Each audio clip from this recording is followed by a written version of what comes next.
Boa tarde, CIPEC, boa tarde, Santa Catarina, boa tarde, Brasil!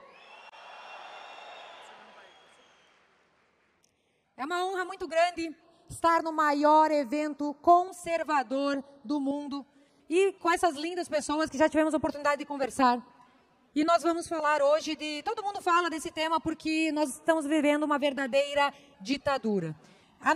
E eu vou falar de um aspecto dessa ditadura que nós estamos passando hoje.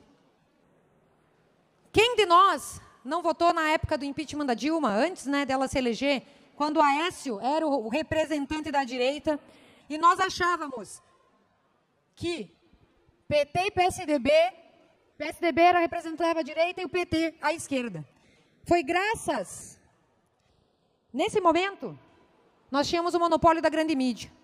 Nós não tínhamos o meio de expressão cultural para poder saber que PT e PSDB sempre foram duas faces da mesma moeda.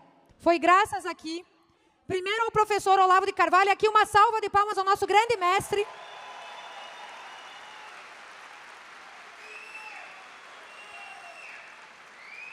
Sempre devemos esse tributo ao professor Olavo, ele que foi o grande homem que quebrou a hegemonia cultural de esquerda, dando nome a quem devia, mostrando essa realidade por meio da liberdade das redes sociais. E foi graças a essa quebra na hegemonia cultural que o expoente deputado, ou até então de baixo clero, Jair Messias Bolsonaro, que era debochado pelo sistema, se ergueu como o homem que representava os verdadeiros valores da família brasileira.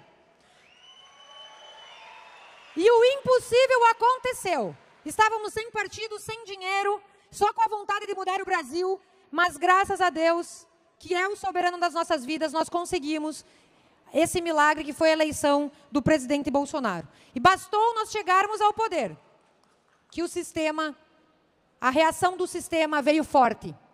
Quem não lembra no início de 2019, início do governo, a abertura do inquérito das fake news, que começou censurando a imprensa, um jornal, e começou a botar quem viesse nesse inquérito. E esse inquérito, gente, está aberto até hoje, já há quase 2.000 dias. É um inquérito que ninguém tem acesso, é um inquérito que começou numa instância de forma inconstitucional e ilegal. Depois desse inquérito, entrou o inquérito das milícias e o inquérito do dia 8 de janeiro, todos em trâmite no Supremo Tribunal Federal, o que é um assinte à nossa Constituição. E quem não lembra, na eleição de 2022, éramos proibidos. Eu sou processada até hoje porque falei que se votássemos no Lula, que o Lula apoiava ditadores, a Nicarágua e Maduro. Nós fomos demandados juridicamente para tirarmos essas postagens, porque era mentira, segundo o seu advogado, que hoje é ministro do Supremo Tribunal Federal. Aliás, outra mentira do Lula era dizer que era feio nomear amigos para a Suprema Corte, e ele foi lá e fez. Era proibido dizer que o Lula era a favor de aborto. Nós tínhamos que tirar essas postagens das redes. Era proibido dizer coisas que depois da eleição se provou ser verdade. E aqui a reação no Legislativo. PL da censura, o PL das fake news está em trâmite lá. Conseguimos derrubar a urgência num primeiro momento, mas depois foi aprovada. E esse projeto está lá, no plenário, para ser votado. Basta que nós nos preocupemos com as coisas do nosso dia a dia e não prestemos atenção que é capaz de voltar para a pauta um projeto que quer instalar a censura nas redes, dar poder de polícia às plataformas e elas não querem.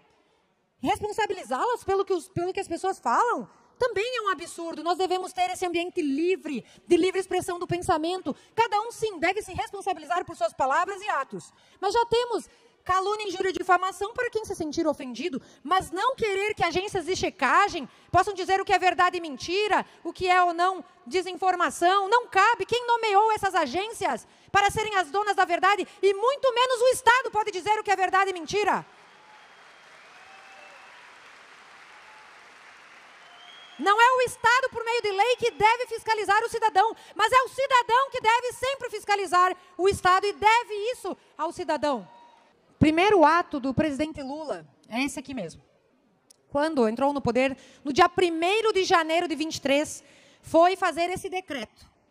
Aliás, é o 4º decreto, Mas dentre todas as atrocidades, a revogação ali do decreto de armas do Bolsonaro, o 4º ato ditatorial do presidente Lula, no seu primeiro dia de governo, foi instalar o Ministério da Verdade. Nesse Ministério da Verdade, vocês lembram de quando na Lava Jato foi pego a interceptação telefônica, onde a Dilma liga para o Lula dizendo que o Bessias tinha um ofício para ele ser nomeado ministro e não ser preso? Vocês lembram? Pois o tal do Messias virou o advogado-geral da União. E criaram a Procuradoria da Defesa da Democracia, cuja atribuição é demandar, no caso de alguém proceder uma desinformação sobre uma política pública. O que é uma desinformação sobre política pública? Se eu vou lá e critico a compra de arroz, no caso da calamidade do Rio Grande do Sul, dizendo que 85% da produção foi preservada e não precisa comprar o arroz, eu posso estar desinformando, porque na visão do governo havia essa necessidade. Eu posso ser processada por desinformação.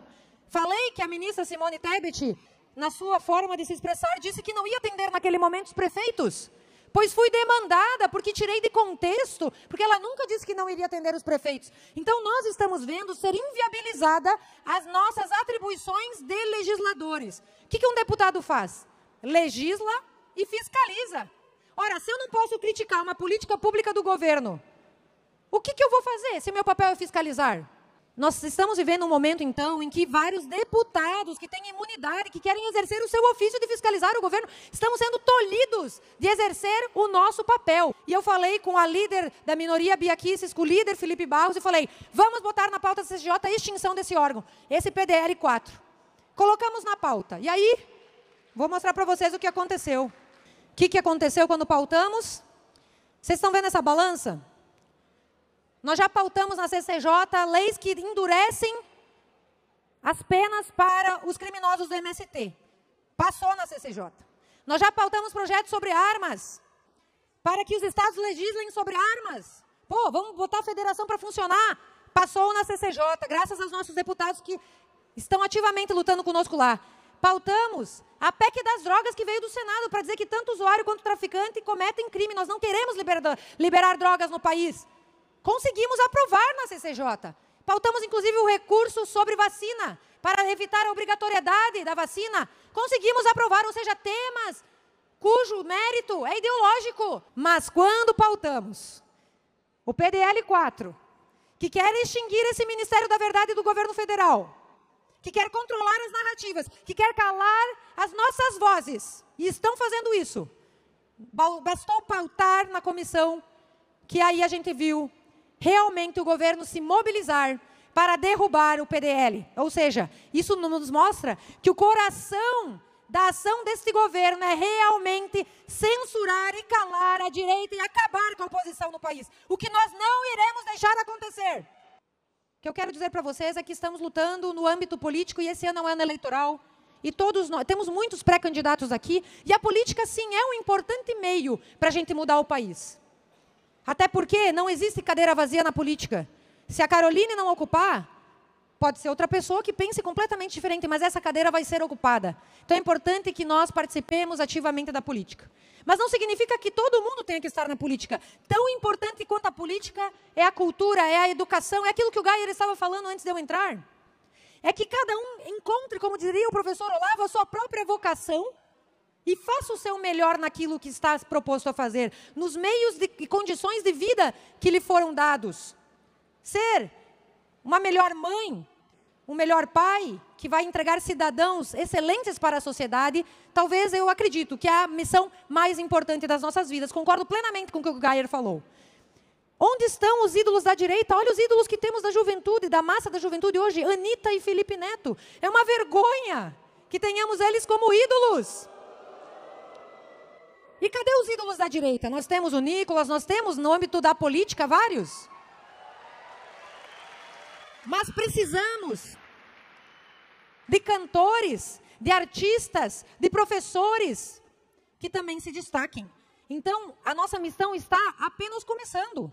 É aqui, olha a influência do professor, de um só professor na nossa nação. Um só professor, que foi o professor Olavo de Carvalho, mudou uma geração inteira.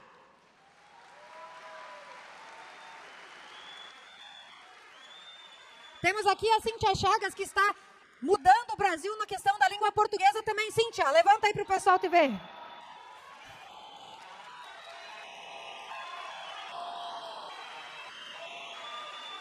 Você é o quê? Maravilhosa, Cíntia. Muito obrigada. Há uma palestra da Cíntia amanhã, tá, pessoal? Fica a dica para ficar até amanhã no evento. Então tá, professor Olavo é essa influência. E os meninos do Brasil Paralelo, eles descobriram a vocação na produção de conteúdos, criaram uma plataforma e olha quanto conteúdo de direito está sendo difundido pelo Brasil e pelo mundo. Então, a nossa proposta é justamente essa. É mudar o Brasil a partir dos nossos próprios talentos.